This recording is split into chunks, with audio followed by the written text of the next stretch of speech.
Now, with coverage you trust, this is 10 News Conference. Last week, the Rhode Island House revealed its version of Governor Chafee's budget, and as usual, there are winners and losers. Those who advocate for low-income families are outraged over a proposal to cut about 6,500 people from the Right Care program by changing the income eligibility levels. Job training for the poor and opportunities for low-income people to improve their lot leave a lot to be desired, according to advocates for the poor. Good morning, I'm Jim Cherricani.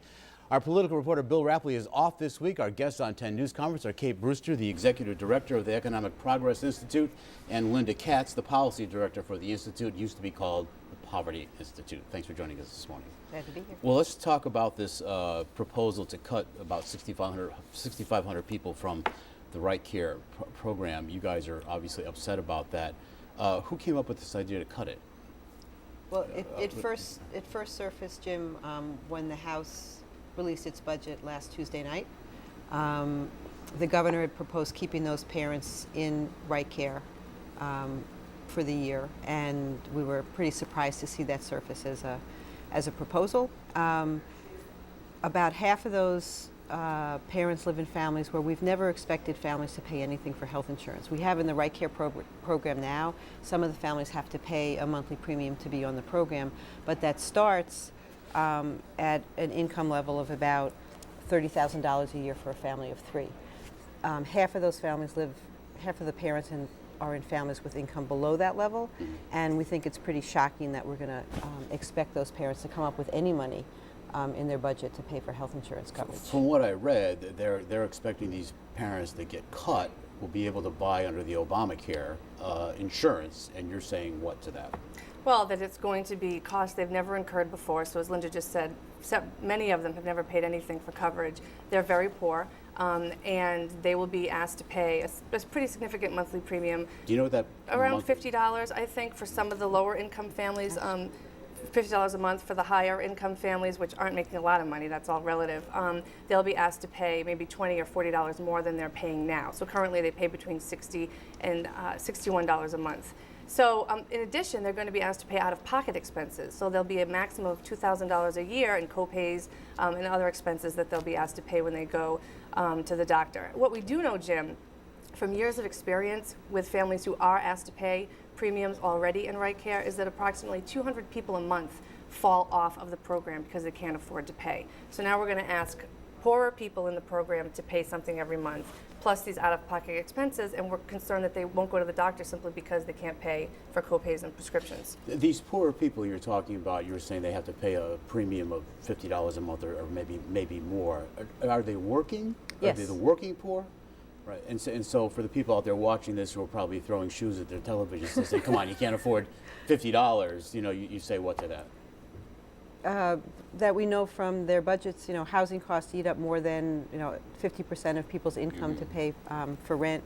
And when we do an analysis called the standard of need, and we just know that if you take out costs for childcare, even when those are subsidized, costs for utilities, for housing, for basic necessities, that there isn't money left there. And Rhode Island, when Rhode Island started the Right Care program, started to require families to pay in the Right Care program, we said families at income 150% of poverty and above can afford to pay. And so, and that's been our that's been everybody's agreed upon analysis. So to now require families with income below that level to put some money on the table to buy health insurance coverage, we just think that they're not going to be able to come up with it out of their budget. And as Kate said, a real significant difference between buying through the exchange and having Right Care coverage is that people will be expected to have about $2,000 in out-of-pocket costs a year. And we don't think that that's something that has been taken into account by the policymakers as they made this proposal. Well, do you know who came up with this proposal? Was it the Speaker of the House, Gordon Fox, or who exactly? Do you know? We don't know where it came from. We just know the governor. Happens a lot up there. Yeah. So as you know, but the governor didn't put it in his original budget. The governor did not have it in his original budget. Right. Correct. So it seems you like, and correct me if I'm wrong, you can make an argument that it's counterproductive to do something like this when you get people off any kind of health care. They end up in the emergency room, and there's the uncompensated care, and that's that vicious cycle that goes on and on and on. So policymakers who are far smarter than I am must realize all that, right? One would hope that they put all those pieces together, and interestingly, the uncompensated care to the hospitals is actually going to be going down, because the idea is that with the implementation of the Affordable Care Act, when more people in January are going to be able to afford insurance, people with a little bit higher income are still going to get subsidies from the government to help them pay for health care. And Rhode Island is going to see up to 40,000 people, single adults with very low income, so a line cook, a waiter who has not been eligible for Medicaid before, are newly going to be eligible for Medicaid coverage. So as that coverage increases in Rhode Island, the uncompensated care costs for the hospitals is going down. Now we're going to see another 6,500 people thrown onto those rolls of the uninsured, unless the House decides to do something different on Tuesday. The Obamacare, I want to talk about that a little bit. Doesn't it hinge on people, especially younger people, who are basically a lot more healthy than perhaps much more older people, buying into the Obamacare program? But what happens if they don't? Well, Because young people, come on. I mean, and they're making probably not a lot of money. They're going to say, "I'm not buying that insurance." then it kind of like doesn't work very well. No. Yes. Well, the experience in Massachusetts, Romney Care, that was a concern too. Will these young invincibles, as they're called, buy coverage? And they have had a positive experience with the young adults buying coverage. Part of it is it's explaining to young adults, just like you have to have auto insurance, why it's a good idea to have health insurance. And they did a lot of really effective commercials showing, for example, a young person with his arm in a sling saying, "I never thought I would need to go to the doctors." He'd been in a car accident. Right. So it's part of it is the marketing job. So it worked there. Yeah. I mean, there's no reason to think it won't work here. So since the legislative session is winding down right now, it may end in a week or two or three, what else were you looking for during this legislative session that you either did get or did not get? So in the budget, there was some good news. This was an unfortunate last-minute kind of bomb that we had thrown at us, but on the better front is that childcare, access to childcare assistance for low-income working adults and parents has been expanded for the first time in a very long time. We'd seen cuts in that program, Jim, of 85% of state funds had been cut since 2007. So there was a recognition that many parents weren't able to take a raise or work extra hours because they'd earn a penny over the child care limits. What is the child care assistance? I get these programs confused with right care and child care and all this. What is this program? So this program provides some subsidies for low-income working parents whose income is less than 180% of the poverty level, to allow them to purchase child care. They pay a copay, but the state does subsidize it. Child care, as I know, with two very young children, is very expensive and can be, consume 40 or 50% of a household's budget if you're low income. So the state made, recognition when we reformed welfare that if we're going to get folks into the workforce, we've got to be able to make sure that they can afford child care. And we'd gone back on that commitment several years ago. So we're starting to see recognition that, yes, we should be encouraging people to earn more, to climb the job ladder. And so people will be able to come into the program, earn a little bit more, and not lose their subsidies. We were seeing people, turn down raises, turn down extra hours because a penny over the limit, and boom, your child care costs were going up 500%. So that was terrific that the General Assembly and the governor had recognized that was important. The other thing is there's more money this year for workforce training. Everybody agrees that Rhode Island has got to invest in its human capital, in the skills of its workforce, if we're going to be able to compete.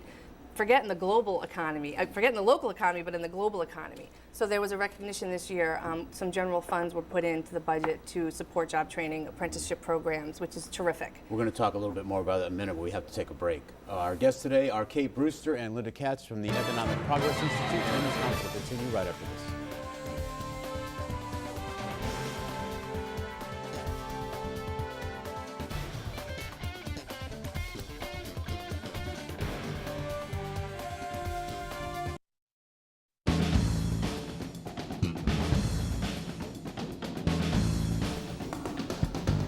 Welcome back to 10 News Conference. Our guests this morning are Kate Brewster and Linda Katz from the Economic Progress Institute. You were talking about before the break the workforce training.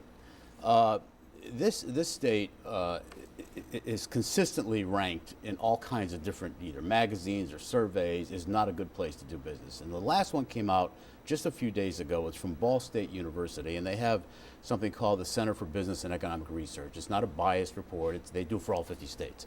And here's what they ranked Rhode Island for: being hospitable to manufacturing. Manufacturing a D, logistics F, human capital C, work benefit cost C minus, tax climate F, expected liability gap D minus, global reach D, productivity and innovation D. Rhode Island remains one of the least hospitable places to manufacture goods in the United States of America. I mean, we've got to change the climate. You're talking about workforce training. What are we training for? There hasn't been, when's the last time a factory, started up here? I can't even remember the last time a factory started up here. Well, I think the loss of manufacturing, Jim, is a problem we've seen across the country, but what many people don't know is Rhode Island has been hit the hardest in terms of the loss of manufacturing jobs as a share of our total employment. But again, this is something we're seeing across the country. I just want to comment on the business climate rankings. What we know is that many of these rankings come out from groups that have an ideological bias, that draw conclusions. They don't like taxes, they don't like regulations. But it's also true that businesses are not coming here. You can go 40 miles up the road and Massachusetts is booming, and they have a much more favorable tax climate, and they have a much more favorable, especially for the high-tech industries, the workforce is highly educated. Right, and that's key. So there's a lot of factors involved in why we don't do well in this state. It's not just taxes. And they have an economic development plan in Massachusetts. So we haven't had one of those. I don't know. Right. So it would be great if Rhode Island could figure out who are we, where do we want to get to, and then stick to that plan and figure out how we train our workforce to provide those jobs. So what are your I guess proposals or ideas for training low-income people, perhaps not well-educated, to get them into the type of jobs where at least they can make a decent living and perhaps even with benefits? What are the plans for that? Go ahead, have the Workforce Alliance. Well, there's a lot of different avenues. I have to say that the Governor's Workforce Board over the last couple of years has really been transformed, and they are doing a much better job of trying to figure out, and there's a 2-year plan in terms of workforce development, looking at what are the job and skill needs, and how do we meet those needs. I think one issue is that we have 86,000 Rhode Islanders who do not have a high school diploma in our state or need English language services, and we have a GED test revision coming up that's going to actually be a real setback for folks. So why is that? It's going to it will need to be taken on the computer instead of paper and pencil, so people will need computer skills to understand how to navigate through a computer page to take a test, and the cost is going to jump. And there's no option to take it on paper? No, there won't be after January 1st in Rhode Island. And there... Who came up with that idea? The company, the GED is actually a trademark term from the company that owns it. Rhode Island went down the road of, and that company said that they were transforming into a computer-based, non-paper-based system, and that the cost is going to jump from $55 to over $200 for somebody to take the test. Going forward, we can make some revisions and maybe look at other companies that will also administer a high school equivalency type exam. But that's one area that we need to be looking at to try to, ensure that anybody who comes through any job training program in the state has computer literacy skills, because going forward, or even right now, when you go to apply for a job, you apply online. The new way to access health insurance benefits is going to be through this new web-based computer system. So people need to be computer literate. Well, it may be a setback because it's going to require computers to take the test. But if anybody does get a job in this day and age, if you don't know how to use a computer, you're not going to last in the job more than a day. Right. And so some innovative programs that have been put in place by the Governor's Workforce Board and funded over the past year have been bringing together training providers along with businesses that are willing to help develop what the curriculum will be for the training, and then ensure that when the person is trained, at the end of the training, they get an on-the-job experience or unpaid workforce experience, so that they can move right from training into a job. We used to do if just there's throw a job money. there. Well, no, it's bringing together the employers with the trainers to make sure that. And do you have a lot of employers that are involved in this that are? There have been, I don't remember the number of programs that applied together with employers for this innovation grant program, but there are a number of people that have come together to do that. So ensuring that people, when they're trained, have a job at the end of it, or at least an idea of where they're going to go next, is really important. We used to just throw money at training and let people train, and maybe there was no job. Right. There seems to be developing, especially in the Providence area, there are some very young entrepreneur types and they're into all these startup companies, and they're doing great stuff, and it's really pretty neat to see. Actually, we've interviewed some of them.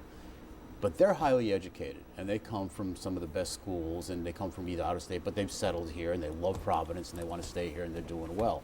So if that sector, and then we hear about the knowledge economy and the medical, the biomedical field and all that, and that's all really good. It's good for Rhode Island, but that's squeezing out, I would think, if that's the direction the state's going, it's screening out those manufacturing type of jobs that don't require a degree from Brown or RISD or something like that, which is going to be fewer and fewer of those jobs if we develop that type of an economic sector in Rhode Island. Is that a concern? Well, I think those manufacturing jobs have been long gone, and we're going for reasons not because Beta Spring or some other startup was moving in, but because there were lower wages in China and other places and they were moving out. So, but I think, Jim, you hit on something earlier. We need to stop trying to lure the big fish from out of state who's going to come in and save us. Yeah, we're going to talk about that in the next segment. And focus. We have to stop thinking about economic development policy as tax policy and start thinking about the small businesses in our state and how we can support them. And if you listen to some of the folks in the Knowledge District, they'll say their biggest challenge is finding skilled workers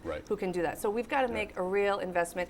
When kids are very young. We're one of the worst states in the country when it comes to investments in pre-K for the smallest folks in our state, that's when we should be starting to educate our workforce. And we've got to do better there. We've got to do better right up through a person's life if we're really going to make a difference, I think, in the future with our economy.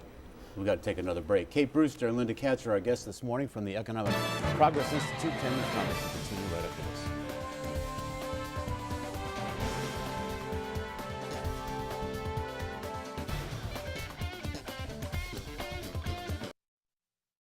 You can watch this program again on our website, turnto10.com. We also have an archive of past programs. Click on Politics. Welcome back to 10 News Conference. Our guests this morning are Kate Brewster and Linda Katz from the Economic Progress Institute.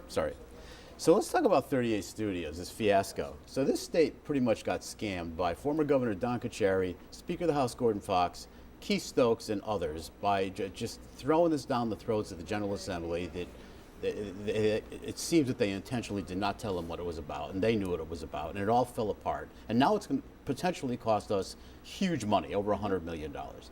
And it looks like they're intent on paying off those bonds, $2.5 million, which is the amount of money that they say would be saved from cutting the 6,500 people off, ironically, the program. What is it about this state that they keep going? You mentioned it in the last segment for the big fish, for like this miracle cure. They're going to get a company in here and all our job problems will be solved. It doesn't seem like it's great economic policy. Well, we've been kind of joking, Jim, that if we talked about 38 Studios before the fiasco as much as we've talked about it since the fiasco, we might not have gotten ourselves into that mess. I think the point here is that while we're debating that issue, there is a long list of other economic development incentives that have been put in place over the last couple of decades, whether they're through tax incentives or deals like this, that have not been evaluated to see whether they're returning something to our economy and its people. And we've talked about many of them over the past few years. There's legislation that just passed the Senate that has gone on to the House that would require, finally, an analysis and an evaluation every 3 years of the state's major economic development tax incentives. It provides a detailed framework for that analysis, and it requires the governor to include in his or her budget going forward any recently evaluated tax breaks so that they can say, oh, look, this is or isn't working. We hope that the House will take that bill up in the final days of the session and pass it, because we've got to stop trying to lure the big fish, as you said, and start making sure we have enough money to invest in education across the life spectrum and invest in infrastructure and the other things that we know are really, really important to businesses, whether they're small businesses or out-of-state businesses that are looking to locate or expand. For a governor in our small state, no matter who the governor is, it could be a really tricky situation about holding these companies to put their feet to the fire, and they should, I think. But you got the governor proposed taking away some of the tax incentives that would affect something like CVS. Well, it's no secret in this town that the only reason CVS headquarters is here was because of Tom Ryan. Tom Ryan is no longer there. And the guy that's there now, I think, is from Pittsburgh. I mean, it would take nothing for them to say, goodbye, Rhode Island. And that, you might say, well, so what? Let them go. But you know, these major corporations around here, they support all the charities. And once they go, that's gone. CVS is about, Citizens Bank is probably going to be sold. That may leave. Textron, God knows why they're here, but they're here. So when we start going down that road, any chief executive, we have so few companies anchored here, big corporations like that, you risk losing them, right? And we would certainly hope that CVS wouldn't turn back on its commitment to Rhode Island. And again, if the tax breaks that we are providing to CVS are in fact helping them stay here or grow jobs, then let's just talk about that and have an evaluation. You know, the governor chose that one to reform. There were many, many others that he could have chosen. The motion picture is my favorite one. You know, we did an analysis on that in 2008 and showed that we get back 28 to 32 cents of every dollar that we give away. Not something you or I would continue to invest in, probably. Not a great return. So it really is about evaluation and knowing what our state's economic development strategy is and getting a better handle on that. Let's talk about food stamp fraud. Okay. My favorite topic. I know your favorite topic. About a month ago, the U.S. District Attorney here in Rhode Island conducted an investigation. They nabbed 7 individuals who were running these illegal cigarette tax stamp scams here in Rhode Island, along with food stamp fraud. And it cost Rhode Island about $1 million in revenue per year. That's what they figured anyhow. I've done a lot of work on it here, and we had a couple of people working with us that were food stamp recipients, and they just saw other people abusing the system. So they came to us and said, you got to know what's going on. And we went out one day with this person, and in the course of probably an hour and a half or 2 hours, we went to 4 different places where they offered cash for their SNAP cards. So if we do that in an hour, you can imagine what that is. I'm not saying everybody misuses those, but it does hurt the people who really need it.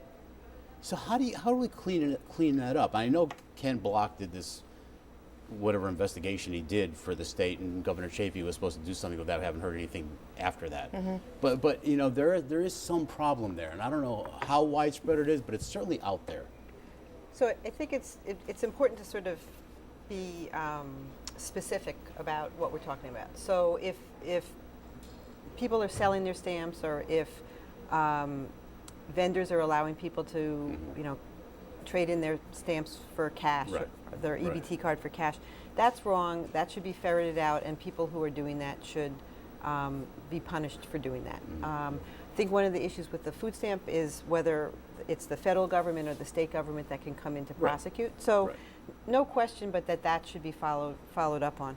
What's of concern, I think, to us is with a lot of sort of certainly with Ken Block's report, is that some of the information that was in there was not fraud at all. It was just sort of random facts. So for example, he reported that there was $1.7 million in somehow mispaid benefits in SNAP because people didn't report that they were receiving SNAP benefits to the Housing Authority. Well, you don't have to do that as a condition of getting SNAP benefits, and the SNAP that you get doesn't affect your subsidy through the Public Housing Authority. So it's listing those sorts of issues or reporting. To get lumped in with everything else, that makes it sound worse. That makes it really just stigmatizes low-income people. I mean, there is close to $300 million in federal SNAP benefits coming into our state's economy, and sadly, we've seen the number of people rise getting SNAP benefits because of the high unemployment rate, and those benefits help people put food on the table. So let's protect the people that are doing the right thing, go after the people that are doing the wrong thing, and let's not just sort of throw out information implying that everybody who's getting SNAP benefits is a cheat, because they're not. We're out of time. Thanks for joining us. Our guests today, Kate Brewster and Linda Katz from the Economic Progress Institute. Thanks for watching this edition of 10 News Conference. Have a great Sunday.